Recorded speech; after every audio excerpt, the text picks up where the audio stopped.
Bom, gente, então vamos começar o segundo dia do minicurso. Bom, recapitulando, ontem a gente viu parte de modelos termodinâmicos, na parte dos modelos semi-empíricos. Então a gente viu ali o Wilson, Uniquark, NRTL, beleza? Todos esses são modelos de coeficiente de atividade e, idealmente, vão ser utilizados em pressões abaixo de 10, tá? No sistema. Todos são modelos que necessitam de uma boa quantidade de dados experimentais. Por experiência, eu prefiro o NRTL se eu tiver poucos dados, tá? Se eu tiver uma quantidade relativa de dados, então eu utilizaria o Uniquark, beleza? Lembrando que, qualitativamente, o Uniquark e o NRTL dão normalmente bons resultados, tá? Sempre ideal rodar dois, se você não tiver muitos dados experimentais, você roda dois, vê se eles coincidem ali. Se não coincidirem, você vai ter que ir para um modelo um pouco mais apurado, tá bom? Então, vamos começar.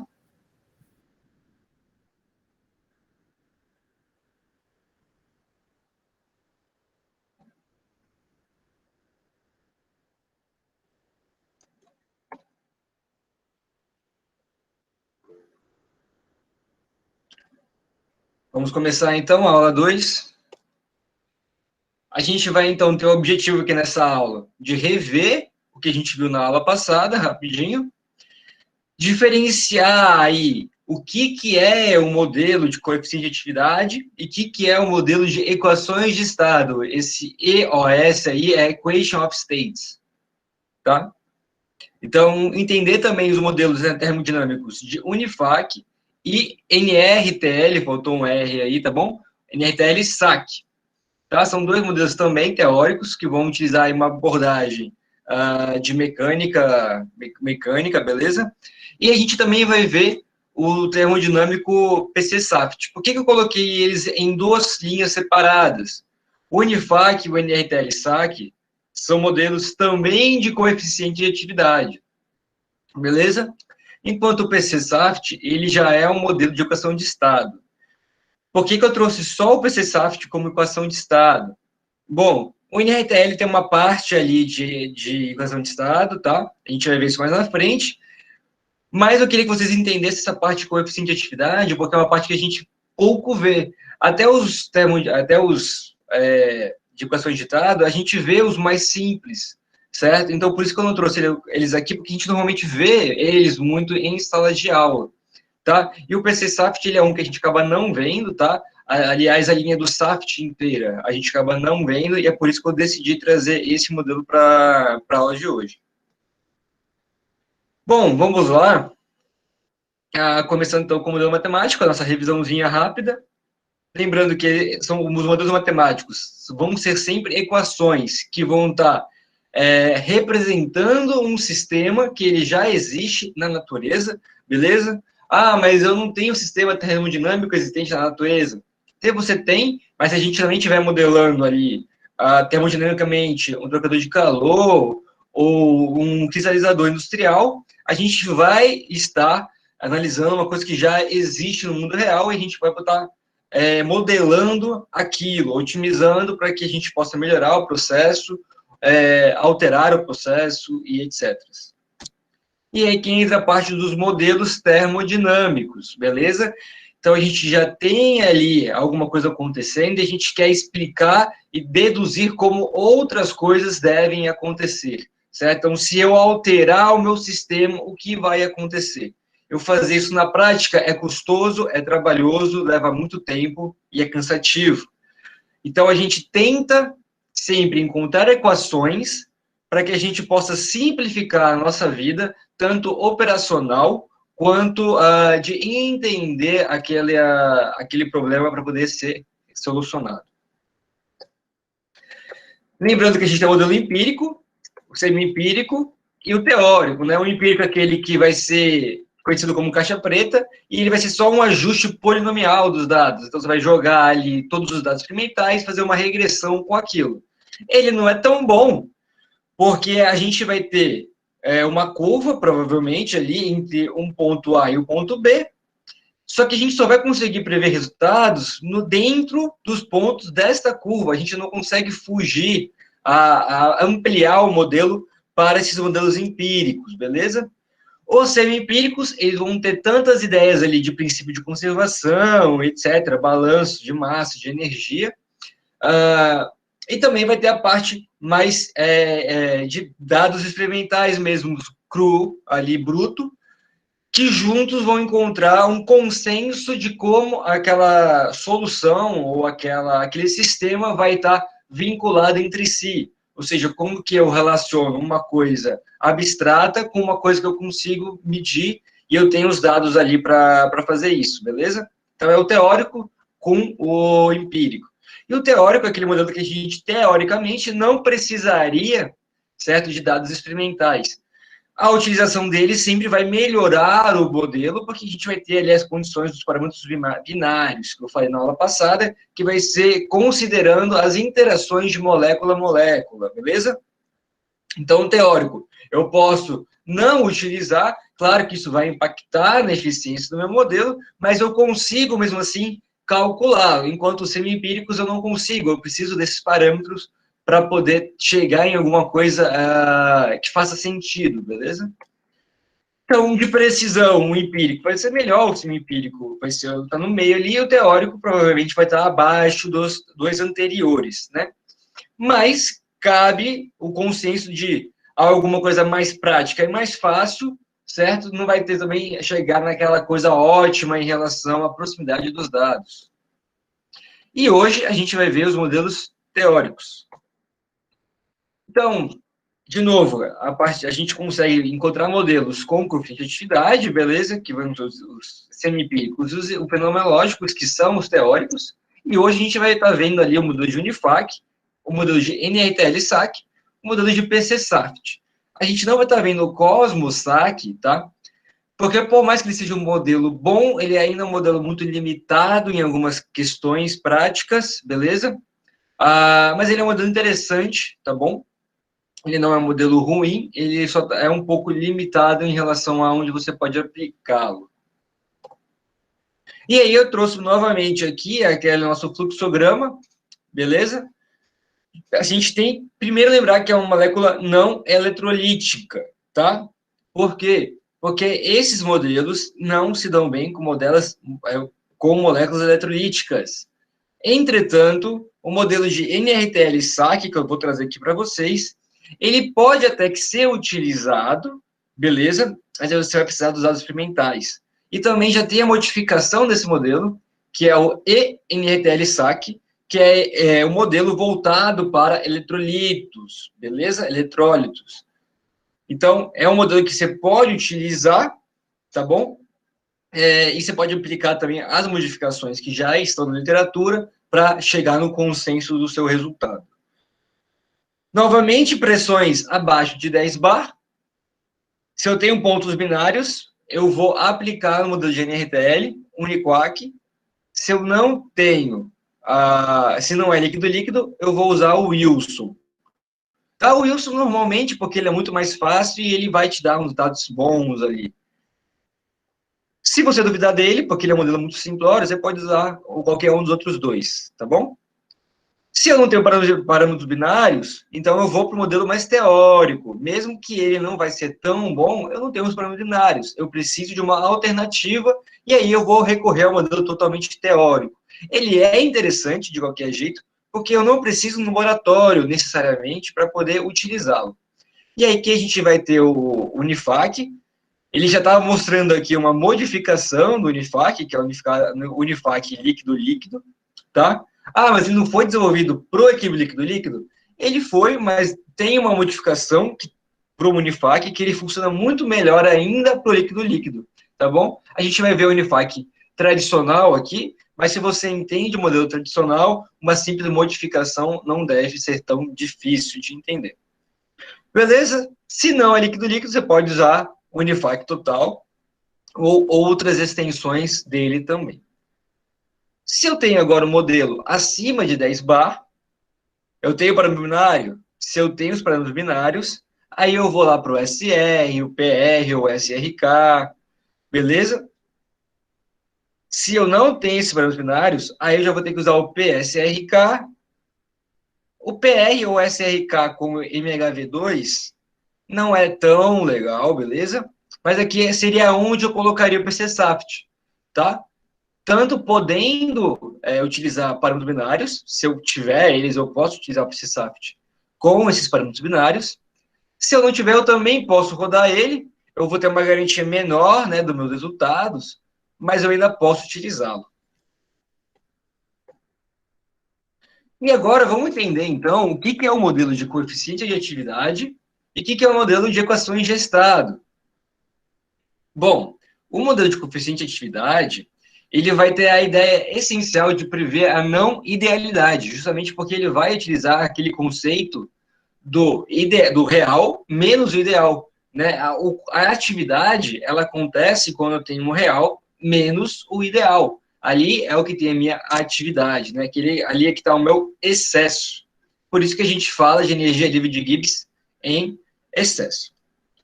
Bom, são modelos que eles podem ser facilmente estendidos para misturas multicomponentes. Por que eles podem ser facilmente estendidos? Ora, se a minha equação não altera, nesses modelos de coeficiente de atividade, a equação não altera quando tem uma mistura multicomponente. O que eu vou colocar? Mais parâmetros binários, tá? Então, vamos falar aqui que eu vou ter a minha mistura lá de ibuprofeno, isopropanol, e vamos colocar aqui a acetona, beleza? Então, eu tenho os três componentes, dois solventes e um soluto. O soluto é o ibuprofeno, os solventes é isopropanol e acetona. Bom, como que eu vou conseguir, então, usar os meus modelos de coeficiente de atividade para essa mistura que são três componentes, né? Eu vou ter que obter um parâmetro binário para os três? Não, não preciso fazer isso. O que eu vou fazer? Vou pegar um parâmetro binário, ibuprofeno e isopropanol, vou pegar um parâmetro binário, ibuprofeno, acetona, e vou pegar um outro parâmetro binário de isopropanol com acetona. Beleza? Então, eu vou estar trabalhando aí com 6 parâmetros binários. Mas ainda assim é só eu adicionar esses parâmetros dentro da minha equação. É muito mais simples, entendeu? Então, nisso eles têm uma certa vantagem de você conseguir ampliar eles para misturas de ternários ou quaternárias de uma maneira mais fácil. Só precisa ter dados da solução binária, ou seja, eu não preciso ter uma informação experimental dos três. Como assim? Eu não preciso ter uma informação experimental do isopropanol, acetona e ibuprofeno juntos em mistura. Não, eu só preciso ter dados da mistura ibuprofeno e isopropanol, ela pura mesmo, essas duas simples, mistura binária, ibuprofeno e acetona, mistura binária também, só os dois juntos já consigo ter um dado binário, e aí eu posso fazer um equilíbrio líquido-vapor ou líquido-líquido, acetona provavelmente vai ser líquido-vapor, então você consegue ele, obter também o parâmetro binário entre esses dois pontos, beleza? Então, você não necessariamente vai precisar de mais parâmetros, mais dados para poder rodar esses modelos. Então, isso também é interessante, beleza? O coeficiente de atividade é uma propriedade capaz de medir a não idealidade, a gente falou disso aqui já hoje e ontem, certo? E é um modelo que ele vai ser expresso com o gama igual a 1. Sempre que o gama for igual a 1, quer dizer que eu estou em um modelo ideal. Se o gama for diferente de 1, quer dizer que eu já estou na minha zona de não idealidade, que normalmente é o que acontece, beleza? Dependendo de como esse gama varia, a gente pode saber se a mistura gera um azeótropo, gera uma separação de fases.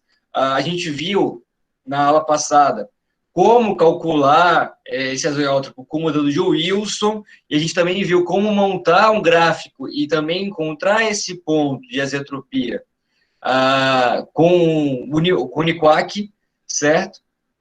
Então, você consegue inferir outras coisas além apenas da curva de equilíbrio, tá bom? E os primeiros modelos eram totalmente empíricos e tentavam correlacionar os dados experimentais com a energia de Gibbs em excesso. Então, é aquilo que eu falei. Imagina que você tem uma propriedade abstrata, que é a energia de Gibbs, e você tem vários dados experimentais. Aí você fala, porra, vou ver como que os dois se comportam juntos, vou ver se tem alguma relação entre os dois, que aí, se eu tenho energia de Gibbs das substâncias puras, eu posso tentar inferir como que vai ser o comportamento delas em solução. Obviamente que não eram tão precisos assim, e quando eram precisos, era uma faixa específica de temperatura, pressão e etc., que era onde estavam meus dados experimentais. Fora isso, ele não era sempre tão efetivo. Por exemplo, Guggenheim, que foi o que o Unicoc pegou, dois líquidos de Scott, que também foi o que o Brownies pegou para fazer o NRTL. Então, são equações simples, inclusive, só que são totalmente empíricas. E iniba a gente, limita a gente ao seu uso. Além disso, os modelos de coeficiente de atividade preditivos, eles vão ser chamados assim porque eles não vão precisar, né, dos parâmetros binários, como é o caso do NRTL, SAC e da Unifac, tá? Não preciso, se você utilizar, novamente, se você utilizar, você vai ter dados melhores. Você não necessita, beleza? Mas você tem essa opção, e aí você consegue correr esses modelos para ter uma análise qualitativa boa antes de você começar os seus dados experimentais, inclusive, se você estiver fazendo um tipo de pesquisa. Você já vai saber mais ou menos como pode funcionar a curva ali, você vai trabalhar em cima disso, tá? Inclusive para tentar explicar o porquê daquela curva ser diferente, ser não ideal, ter um pico, ter uma depressão, etc. Tá. Geralmente, eles vão ser utilizados com interesse no comportamento da fase líquida, tá bom? Com exceção do modelo de Wilson, que a gente já viu que ele é mais focado para líquidos e vapores, tá bom? Mas eles normalmente vão ser para a fase líquida, tá? Combinado? Por quê?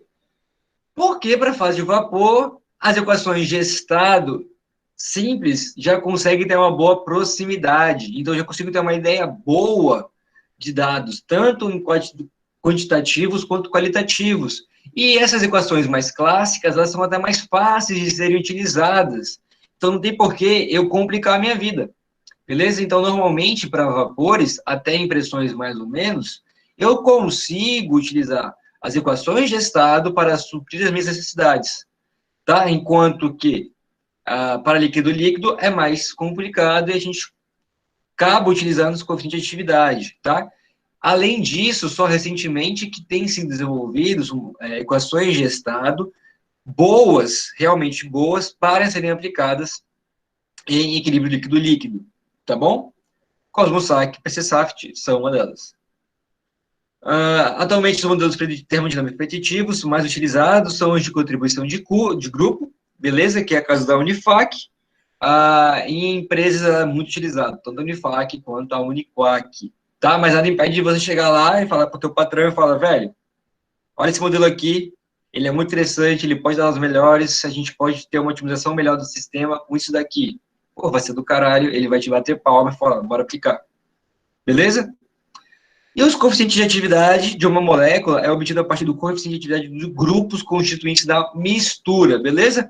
Eu coloquei isso aqui logo, para não colocar lá para os modelos, porque ia ser repetitivo, tanto para o Unifac quanto para o NRTL-SAC, tá? Mas eu vou considerar que meu coeficiente de atividade global vai ser uma somatória de diferentes coeficientes de atividades expressos na minha equação e que eu vou ter na minha substância, beleza? Como assim? Uma única substância, eu vou ter vários grupos funcionais diferentes e cada um deles vai ter uma influência dentro daquela solução, em como que ele vai aumentar ou diminuir a solubilidade, se ele vai aumentar ali a perturbação do sistema, se ele vai alterar a temperatura ou a pressão. Então, isso são coisas que vão alterar o nosso sistema, alterar as propriedades termodinâmicas dele, tá bom? E aí, a partir disso, eu consigo inferir como vai ser essa alteração, tá bom? Sem ter que ir para o laboratório fazer todos os dados manualmente. Bom, mas nada são flores, né? São os primeiros modelos que conseguiram ali explicar o equilíbrio líquido-líquido, a gente não conseguia fazer muitas suposições, a gente ainda não consegue, inclusive, com esses modelos, fazer muitas suposições e inferências em relação às moléculas, certo? Mas, ainda assim, eles conseguiam fazer umas previsões interessantes para obter uma grande quantidade de dados que hoje em dia estão disponíveis aí em um bom número de bancos de dados, beleza? Eu passei para vocês ontem o que eu utilizo, o que eu mais utilizo, né? Que é o NIST. Mas há outros, há o Thermodynamics Databank, que aí são páginas e páginas de soluções com todos os parâmetros, inclusive, se eles conseguem encontrar lá.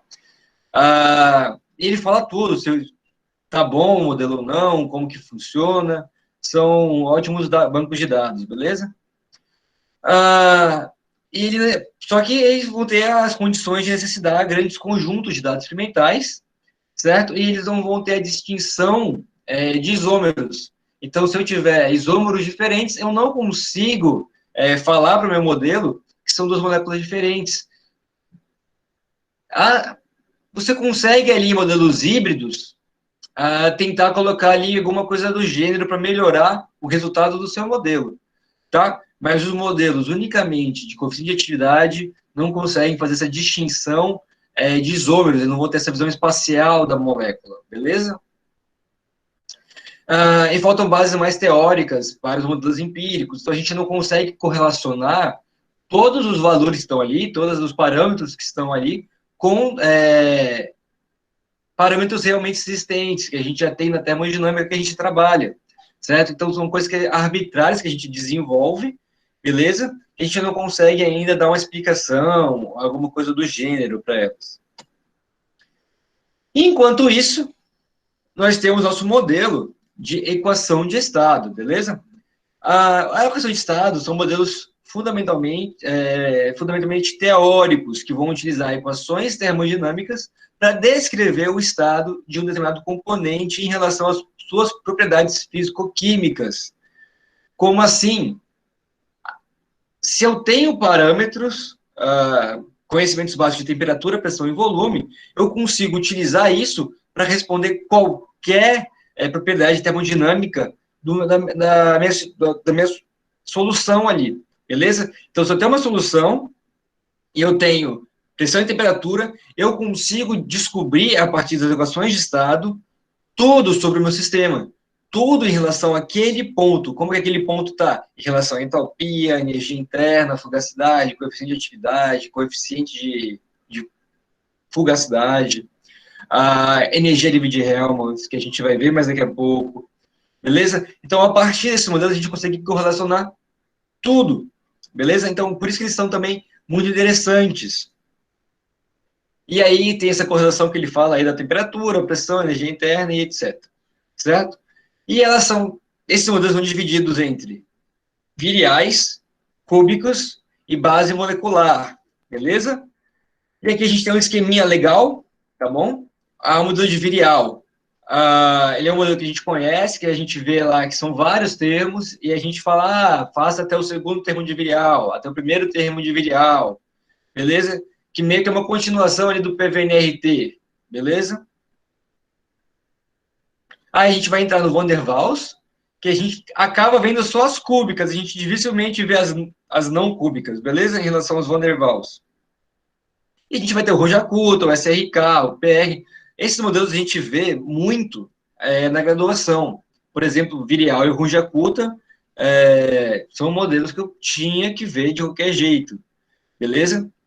Em relação à base molecular, a gente não vê muito. E aí a gente tem o PHCT e tal, que é de cadeia molecular, e a gente tem o de fluido associativo, que aí a gente vai ter o APACT, o SAFT, o S-SAFT e etc. Repare que aqui não tem o PC-SAFT. Por quê? Porque o PC-SAFT ele é um modelo de fluido associativo, beleza? Então, ele vem da ideia do SAFT, porque SAFT já é um modelo que outros modelos acabaram incorporando dentro deles. Então, o PC-SAFT fez isso. Ele pegou uma teoria de perturbações em cadeia rígida e aplicou também a questão de fluidos associativos, certo? E aí, que é o SAFT. Ele forma lá o PC-SAFT. Bem idiota nessa constatação, mas foi assim que foi desenvolvido, e é assim que, hoje em dia, muitos modelos têm se desenvolvido, tá bom? Porque ainda é um assunto recente, ainda tem muitos modelos sendo desenvolvidos a partir de modelos antigos, modificados ou incorporados outras equações de outros modelos, inclusive, para tentar encontrar modelos melhores que consigam ter previsões mais interessantes e próximas do real, com menos trabalho possível. Só que nada são flores, os modelos de equação de estado ainda têm as suas desvantagens, beleza? Como, por exemplo, utilização de fluidos polares. Então, é muito difícil você utilizar um fluido polar na hora que você for aplicar uma equação de estado, beleza? Ele não vai conseguir se comportar bem ali. O PCSAF já tem uma modificação que você consegue aplicar uma molécula polar, mas é aquela história, você vai ter modelos complexos, se a pressão não for muito alta, utilize um modelo de coeficiente de atividade. Senão, você pode procurar, se a pressão for muito alta, etc., você pode procurar outros modelos de estado que tenham essas modificações já para moléculas polares. Mesma coisa do eletrolítico, tá? É preciso alta precisão na determinação dos parâmetros críticos, certo? Porque aquilo que eu falei para vocês, a gente não vai utilizar só parâmetros binários. Então, tudo que a gente vai ter ali, a gente vai encontrar no ponto crítico. E a obtenção desses parâmetros tem que ser totalmente precisa, tá? Porque tudo da molécula vai ser associado exatamente esses dados, tá bom? Não são equações fechadas, certo? Que seriam equações principais, não lembro qual é o nome, não é principal, mas é isso que diferencia. Tem as equações que conseguem fechar toda uma substância, ou seja, a partir dessa equação eu consigo chegar em todas as equações de estado, só que das equações de estado eu não consigo chegar nessas equações fundamentais, beleza? E para a determinação dos parâmetros, depende da escolha da função objetiva a ser minimizada. Então, a gente vai ter várias equações de estado, várias coisas que a gente tem que considerar, e a gente vai determinar qual dessas funções a gente vai minimizar na hora de obter os parâmetros, beleza? E se não for uma equação ideal, né, se não chegar muito próximo ali do real, você vai acabar tendo parâmetros errados e vai acabar tendo resultados errados, tá? Então, são modelos muito úteis, que quebram um galho danado, são muito interessantes, mas também temos seus adendos, beleza? Gente, a aula de hoje está indo bem rápida, né? Tô até achando estranho. Talvez eu acabe aqui em 1 hora. Mas vamos falar um pouco aqui do modelo da Unifac, tá? Foi desenvolvido por Fredens-Lund, tá? Jones e Proust. Então, você já vê aí que esse Proust, ele está na maioria dos modelos que foram desenvolvidos, etc. Tem livro. Esse cara é fera, então, quem se interessar aqui, quiser procurar o que ele tem escrito, eu super indico. E ele foi desenvolvido em 1975, tá? Por quê? Porque eles não queriam ter a dificuldade com a parte experimental, tá? Então, a ideia era obter um modelo que conseguisse prever os resultados, sem que eu tivesse que ir para o laboratório. E aí, para fazer isso, o modelo de Uniquark foi combinado com o modelo de contribuição de grupos, né? Ou seja, vamos supor aqui que o etanol tem um grupo fenol, beleza? Um grupo fenol e um carbono terciário, beleza? Então, eu vou ter esses dois grupos funcionais. Aí, esses dois grupos funcionais vão compor a minha molécula, certo? Dessa molécula, eu vou ter as ligações. E aí, eu vou ter as ligações carbono-carbono, carbono-oxigênio, oxigênio-oxigênio, oxigênio-hidrogênio, estou falando do etanol, oxigênio-hidrogênio. E aí, desses segmentos, eu vou também aplicar a Unifac, tá? Então, a Unifac vai fazer uma contribuição de grupos e também vai destrinchar a molécula, porque cada uma dessas ligações vão se comportar de maneiras diferentes, beleza? Além disso, você vai utilizar essa mesma ideia de segmentos e grupos funcionais para você conseguir prever o tamanho da molécula. A aula passada a gente viu aquela ideia do R e do Q, do modelo da Uniquac, né? O R e o Q falavam da geometria da molécula. Será uma molécula grande, pequena, ou etc. Aí a gente vê agora que esse R e esse Q vão ser calculados pela Uniquac, eles foram obtidos experimentalmente, beleza? Então, tá aí já uma outra diferença. A gente consegue prever esses tamanhos das moléculas a partir de cálculos que utilizam só a contribuição de grupos e de segmentos. Certo? E as aplicações? O de Unifac, ela vai apresentar boas correlações no equilíbrio líquido-vapor, só que sempre em baixas pressões. Você vê que ele já está mais diminuindo aonde ele pode ser aplicado. Ele é um modelo teórico, né? Então, é normal que isso aconteça. Mas ele pode ser aplicado também em outros sistemas, se você colocar algumas modificações, certo? Como modelo com uma introdução de uma equação de estado. Como assim? Tá aqui, né? Se eu não me engano.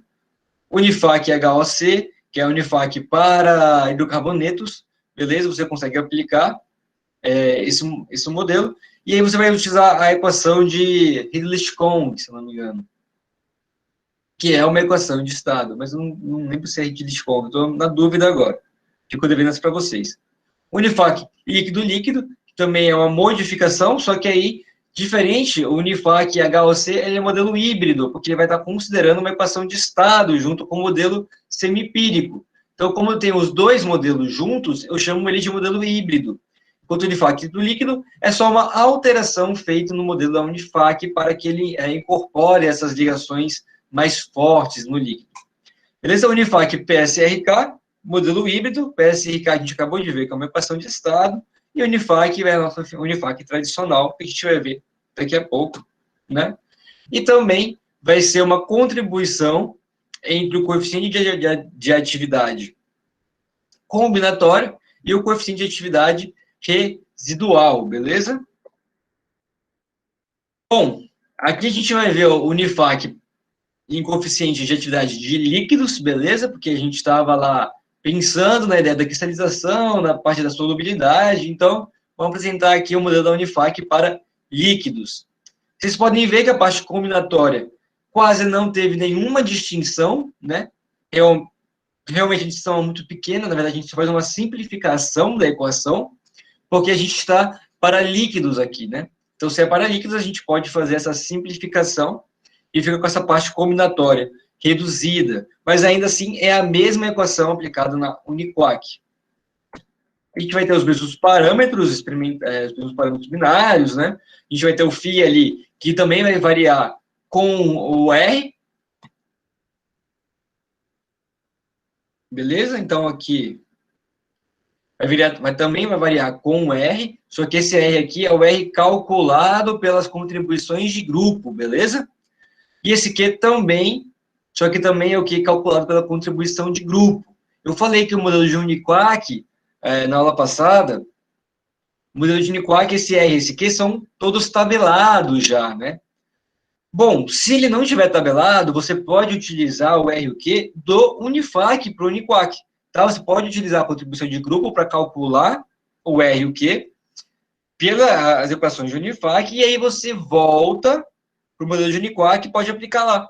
Do mesmo jeito, você também pode pegar os já tabelados e utilizar no Unifac. Só que eu recomendaria você que realmente fazer o cálculo, se você for usar o Unifac, porque ele é feito para isso, tá?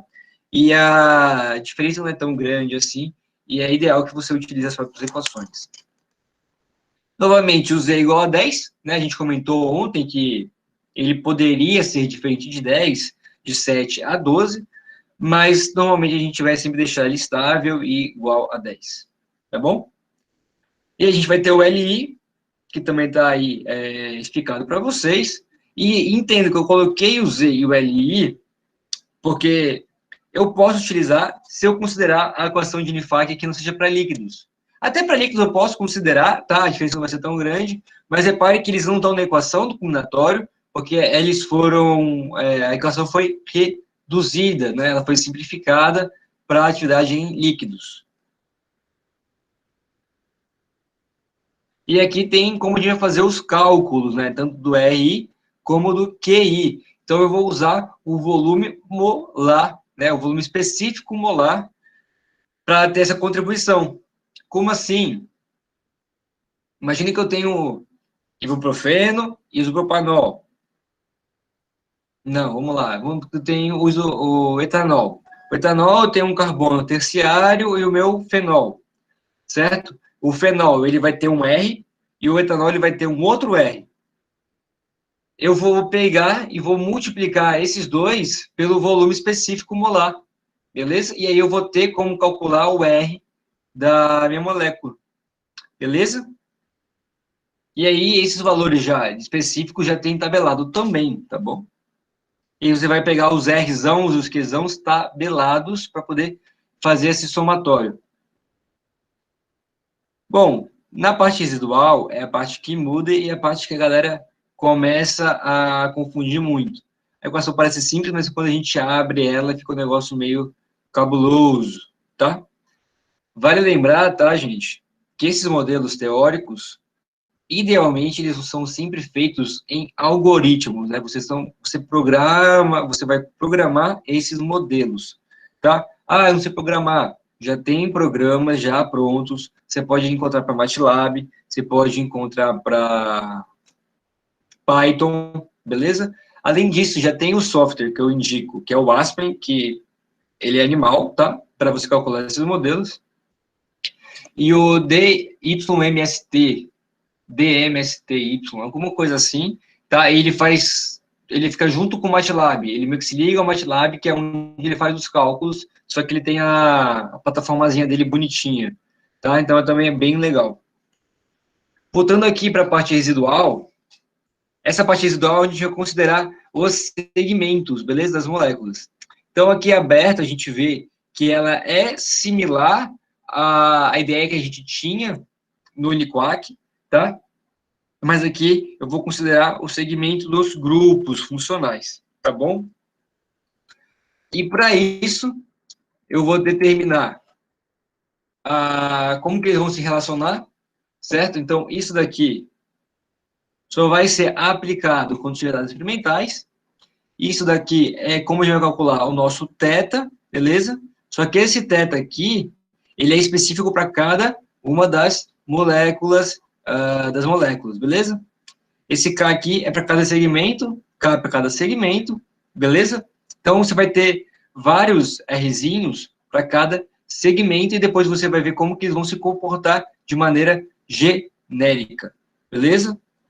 Então, você vai ter um multiplicativo aqui bem grande, vai ficar uma equação bem robusta, tá? Não é possível de ser escrita, mas se for moléculas complexas, além de pode dificultar o modelo, pode prejudicar o modelo se for muito complexo, também vai ficar mais difícil de fazer o cálculo, beleza?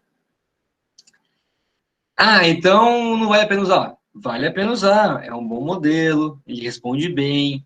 Se você tiver um algoritmo, fica muito simples de você aplicar, você só joga os dados que você tiver, né, os parâmetros que você tiver, do R, do Q, beleza? E ele vai calcular para você.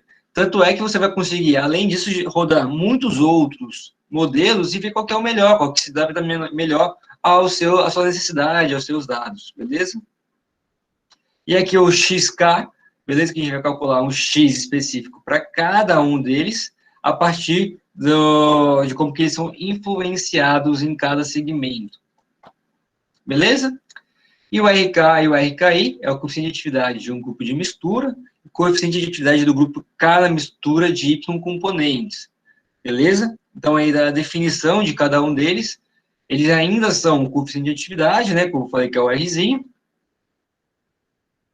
só que vai ser a somatória de todos esses coeficientes de atividades de cada um dos grupos que vai compor o meu coeficiente de atividade residual, que ao somado com o combinatório, a gente vai ter na nossa solução, beleza? E aí o XK é a fração molar do grupo K no líquido, ou seja, a concentração que está solubilizada, tá bom? Bom, gente, vamos lá. Já passei aqui um modelo, temos algumas dúvidas em relação ao modelo, alguém não entendeu alguma coisa?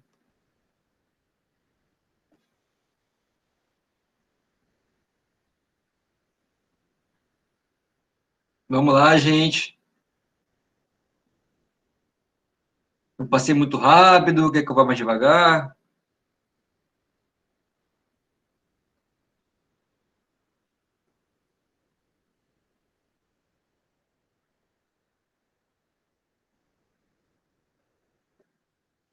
Beleza. Tá tranquilo, beleza.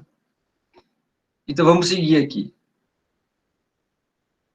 Bom, então a gente já entendeu que esses modelos vão utilizar ideias de combinação de grupos, de como que eles funcionam, de como que cada grupo funcional vai se interagir com o outro, né? E a gente vai ver isso através de uma mecânica molecular, tá? E a partir disso a gente consegue fazer as inferências e calcular a nossa solubilidade, o equilíbrio do líquido, o equilíbrio líquido-líquido, e assim sucessivamente, tá? O NR-Denizsac, ele vai ser um modelo desenvolvido em 2004. Olha como está recente isso, gente. É um modelo de 2004. Ele já está sofrendo modificações até hoje, tá? Então, já saiu um NRTL-SAC modificado ano passado, tá? Então, são modelos, são coisas que estão sempre sendo atualizadas. Por quê? Porque a gente tem que chegar a um modelo mais ideal, que represente bem um maior número de dados, beleza? E vai utilizar o modelo do NRTL, só que ele vai pegar o NRTL que foi modificado para polímeros, tá? Então, ele já é um modelo bem robusto, que você vai ver as ligações segmentadas, beleza?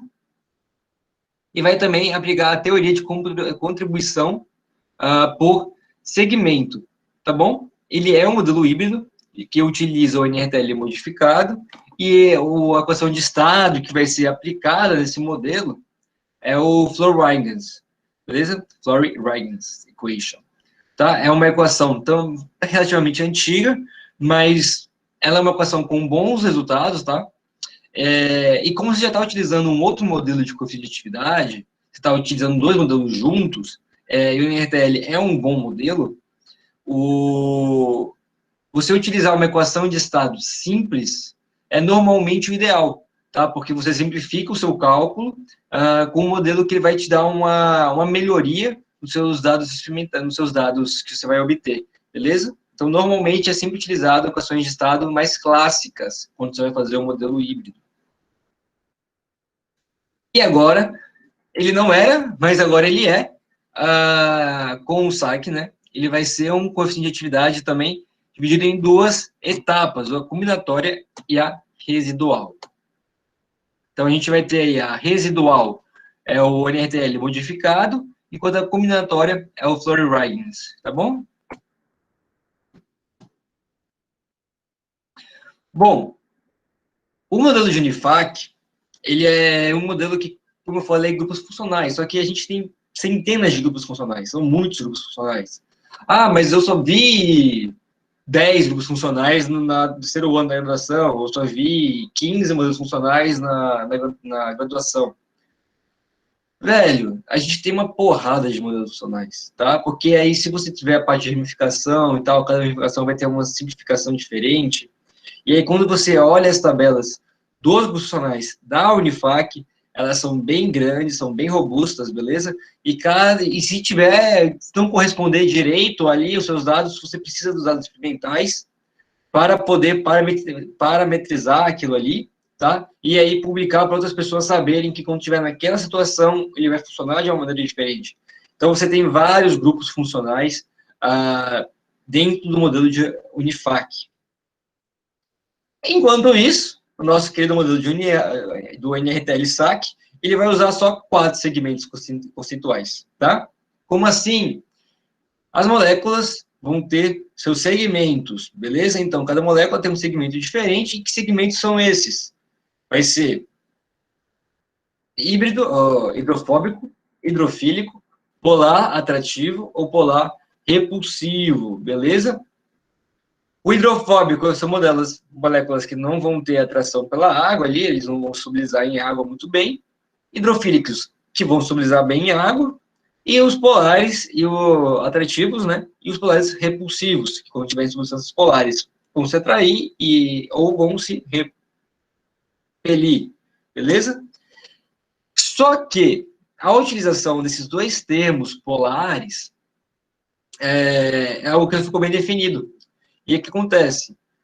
O uso desses dois termos se deu de forma arbitrária, tá? Porque originalmente eram para ser três segmentos: híbrido, hidrofólico, hidrofílico, hidrofóbico, vou repetir, hidrofóbico, hidrofílico e polar. Só que eles viram que os polares se comportavam de uma forma muito diferente, beleza? Porque a água é polar.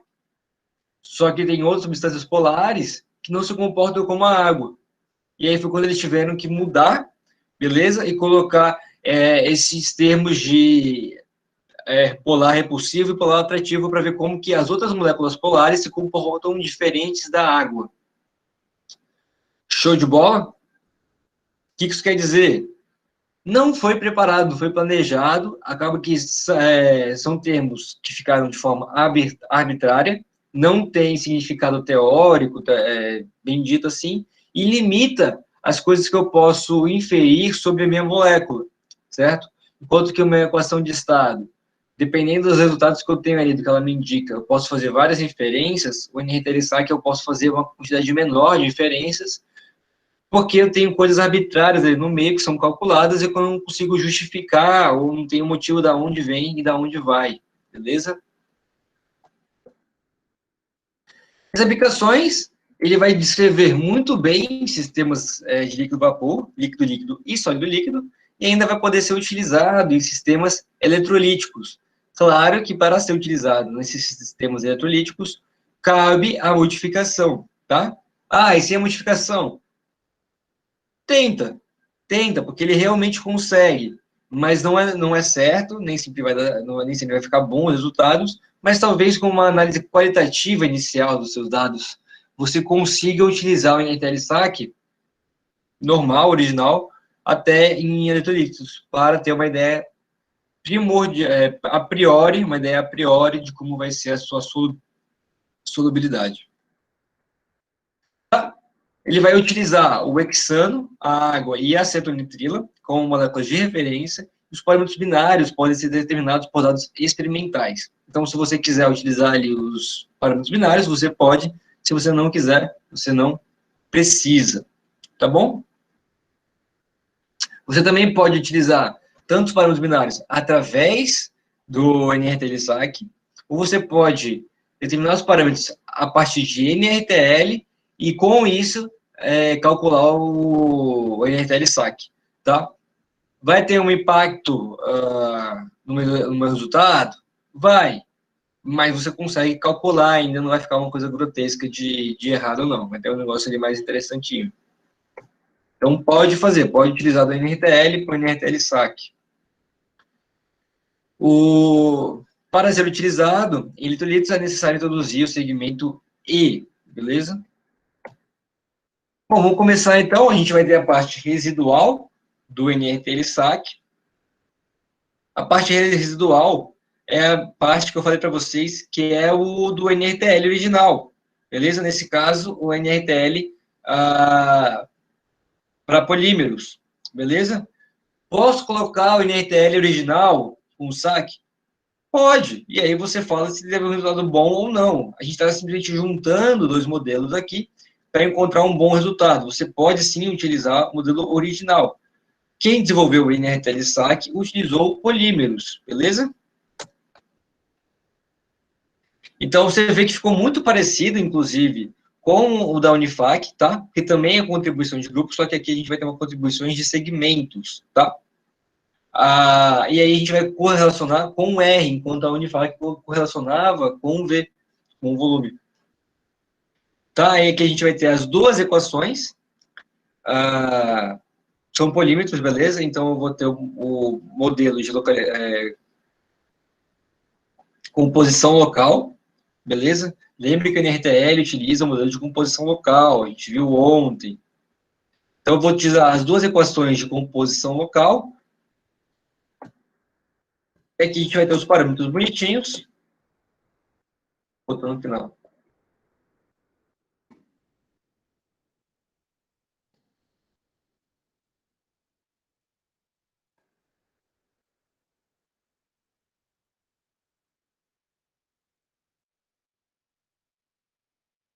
Tá, não coloquei. Mas o... Não tem que ter aqui.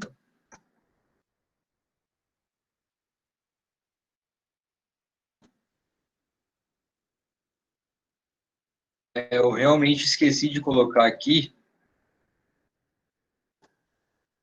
Vocês vão ficarem sem. Mas tudo bem, eu vou falar para vocês, qualquer coisa vocês podem anotar. O LC e o LC, I, só vai indicar que esse izinho aí é da molécula específica, tá? Enquanto o que não tem, ele é mais genérico. Mas você vai utilizar os dois da mesma forma, beleza? Mas aí você vai entender quando você for aplicar. Quando você for aplicar, aqui a gente tem o izinho, beleza? O xzinho e tal, tranquilo. E aqui a gente tem o xzinho, vírgula i, tá? E aí você consegue calcular todos aqui sem dificuldades. É só a questão que o segmento, você vai ter a correlação entre x, y menos, x, y mais, que por definição vão ser sempre iguais, tá? E pode ser um xz, por exemplo. Que porra que é xz? O x eu coloquei para vocês. O x é o hidrofóbico, não, o x é o hidrofílico, o z é o hidrofóbico, o y negativo é o polar repulsivo, o y positivo é o polar atrativo, beleza? E a gente vai também ter aqui o parâmetro binário, se a gente quiser utilizar. Beleza? A gente pode utilizar também o do NRTL para fazer esse tipo de cálculo. Então, aqui eu vou ter, para a parte combinatória, a parte de Floyd-Rydens, que vai ser o φ, a pressão e o R. É bem simplificado, tá, gente? É bem tranquilo de aplicar também esse modelo. Inclusive, você consegue aplicar o NRTL-SAC ainda no Excel, tá? Vai ficar grande, vai ficar pesado e tal, mas você ainda tem a capacidade de aplicar. É melhor um algoritmo? Obviamente é melhor um algoritmo, mas você tem a opção, tá? Ele não vai ficar ali impossível de ser colocado dentro do Excel.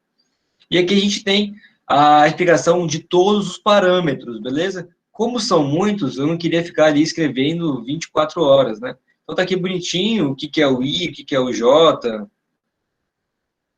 o XI, a fração molar do componente I específico, o RIM é o número conceitual de segmentos, enquanto o RI é o número total de segmentos, beleza? Então tem essa ideia do conceitual e essa ideia do total. Que aí vocês, quando vocês forem aplicar o modelo, vocês vão ver ali bonitinho o que é o conceitual, o que é o total. Tá bom? Não é difícil, é só olhar ali rapidinho na hora de você for jogar os termos dentro da equação. Gente, vamos entrar então no PC Saft. Cara, a gente está fazendo tudo em 1 hora. Estou me sentindo The Flash aqui. Estou com medo que vocês não estejam entendendo. Tá todo mundo entendendo? Acabamos de ver outro modelo.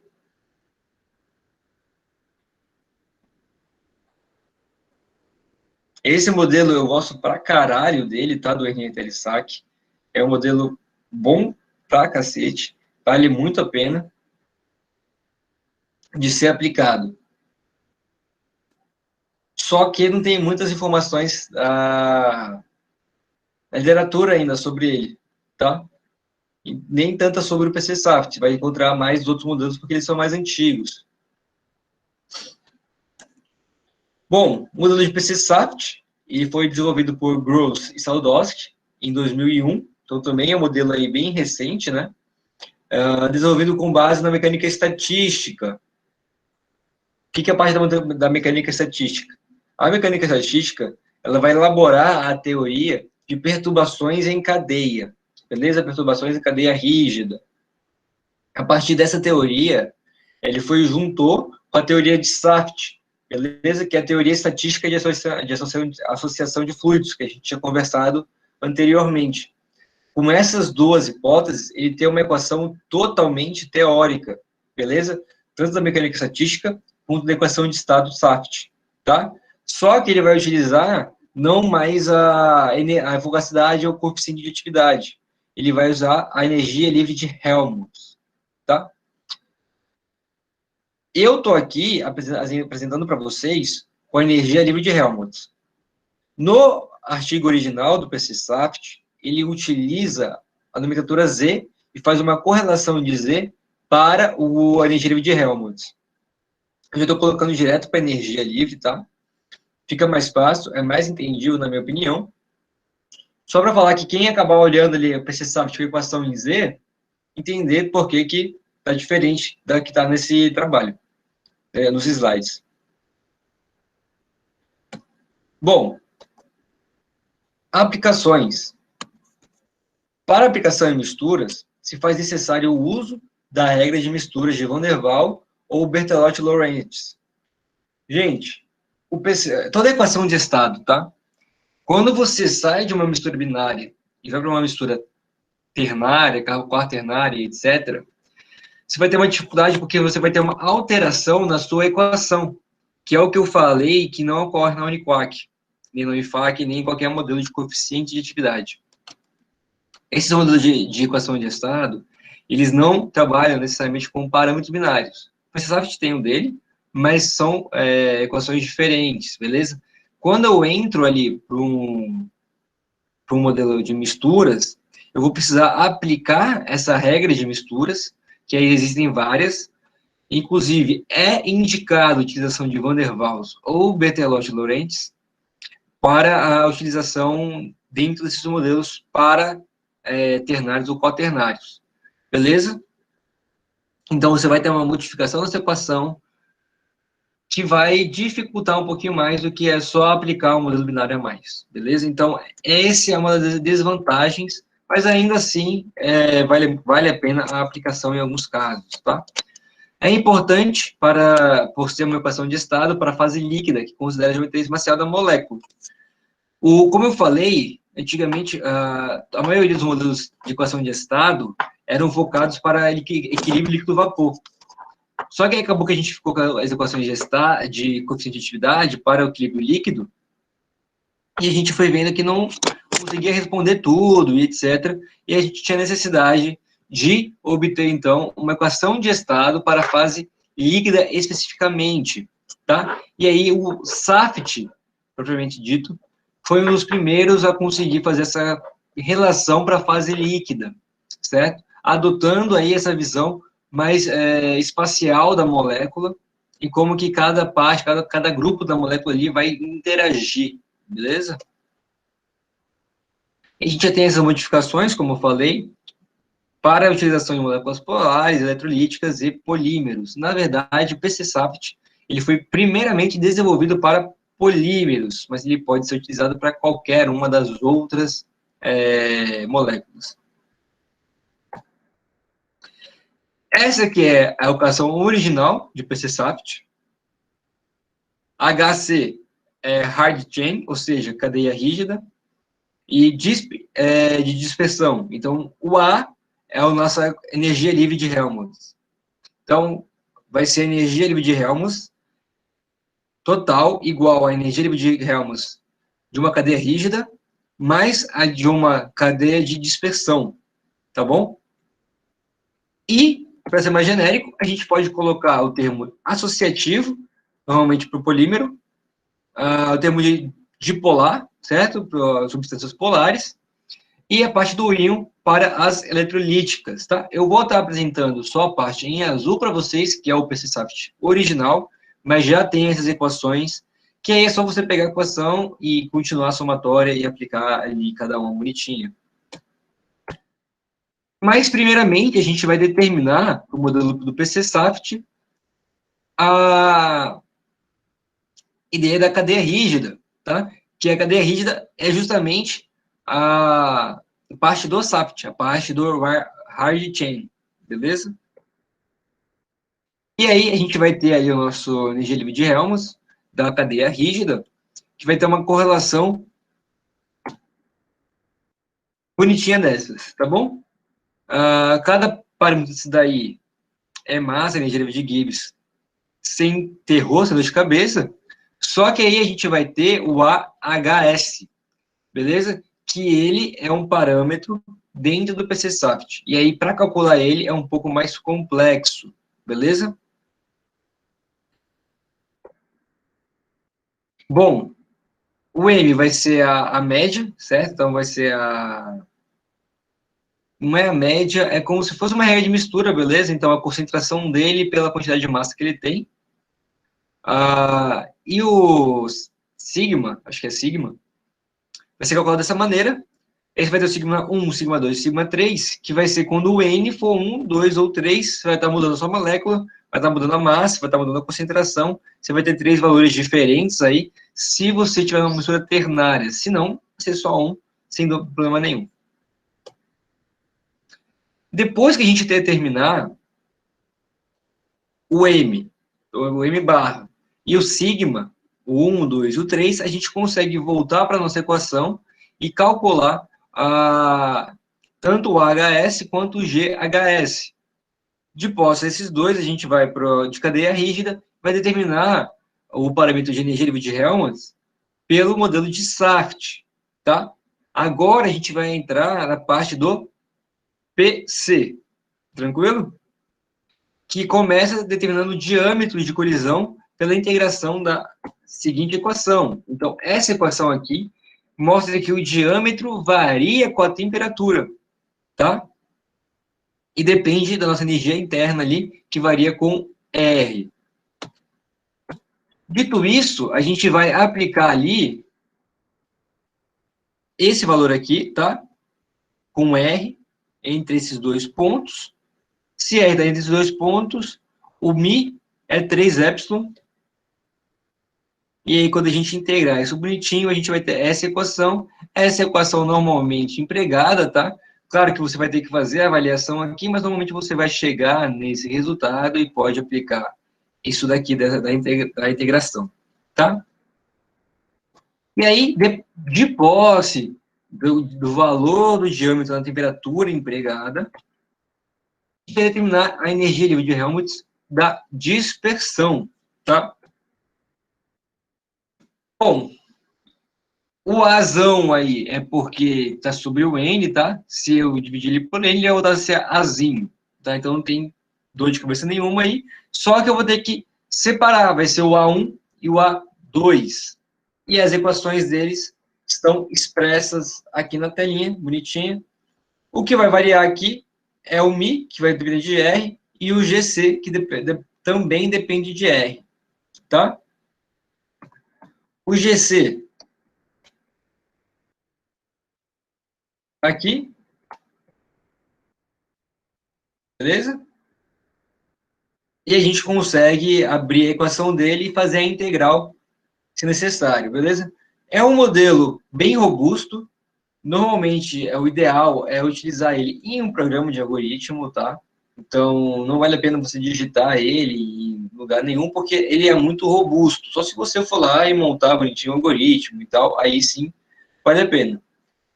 O A2 também vai passar pela mesma coisa, tá? A gente vai ter que fazer a mesma integral. Ó, reparem que é a mesma integral, tá, gente? Não é uma integral diferente, não. Então, o que eu responder para cá, provavelmente vai estar valendo para cá também.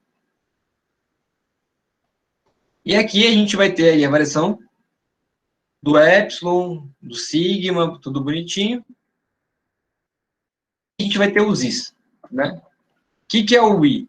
Esse i é essa integral aqui, tá? Então, essa integral aqui vai corresponder ao meu termo AI, e essa integral aqui vai corresponder ao meu termo BI. Se AI e BI forem iguais, então essas duas integrais aqui vão ser iguais. Se eles forem diferentes, elas vão ser diferentes. Beleza? Então, vai ser o somatório do parâmetro B com M traço. Mas o que é o parâmetro B e o que é o parâmetro A? São calculados através da nossa equaçãozinha bonitinha aqui apresentada para vocês. Beleza? Aqui é o parâmetro A, que você vai calcular para cada um desses pontos, tá? O parâmetro B também. Repare que o L e o Q são constantes universais tabeladas. Então, tudo isso aqui, até o M, tá, galera? Você consegue encontrar em artigo. Mas o L e o Q você vai encontrar em artigos de forma tabelada. Às vezes você pode encontrar até o A e o B, tá?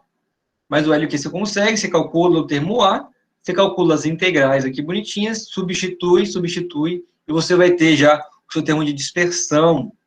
Pega isso, soma com o termo da cadeia rígida, e aí você vai ter a energia livre de Helmholtz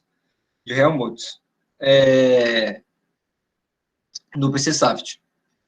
Dessa energia livre de Helmholtz, você consegue calcular a constante de equilíbrio K, tá? Eu acho que esqueci de colocar aqui para vocês, desculpa, montei meio que na pressa, esse último slide, mas tem a equação pronta, já bonitinha, que correlaciona a constante de equilíbrio com a energia livre de Helmholtz, e aí você consegue calcular, e o K ele vai ser meio que o coeficiente de atividade ali da sua substância, e já vai ser a sua solubilidade ali da sua substância, beleza? Da sua solução. Você também, a partir da energia de Helmholtz, você pode chegar na fugacidade, e aí você chega até o coeficiente de atividade com aquelas relações que a gente apresentou ontem para todo mundo. Tá bom? Então, não tem dor de cabeça. Claro que são equações bem complexas, você não vai fazer isso aqui à mão, mas saiba que ele vai ser um bom modelo para você aplicar quando você tem substâncias líquidas e líquidas, tá? Quando você pode aplicar ele em polímetros, você pode aplicar ele em substâncias polares.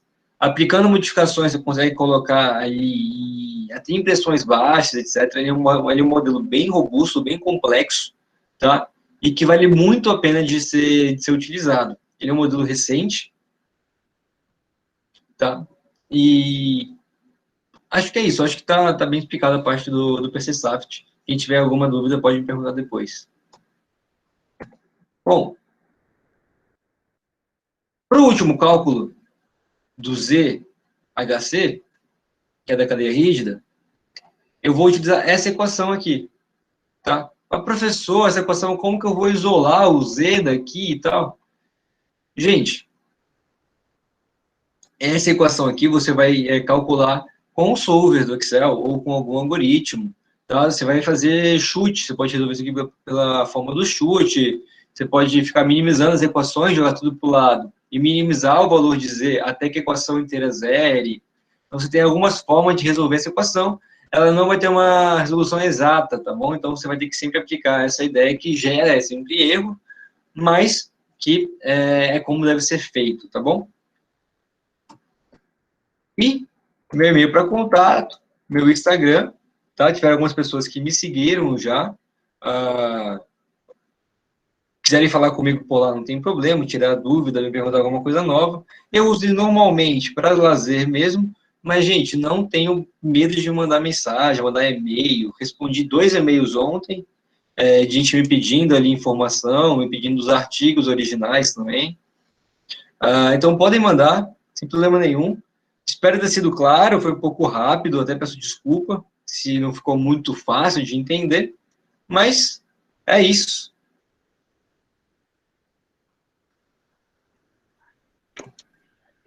Tem alguma pergunta, pessoal?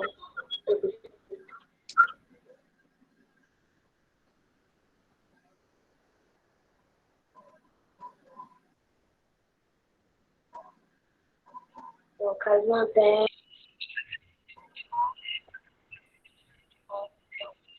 Uma palestra. A gente vai encerrar nosso 4º dia e agradecer os senhores. Eu que agradeço por estar participando, pelo convite que vocês me ofereceram para estar participando aqui.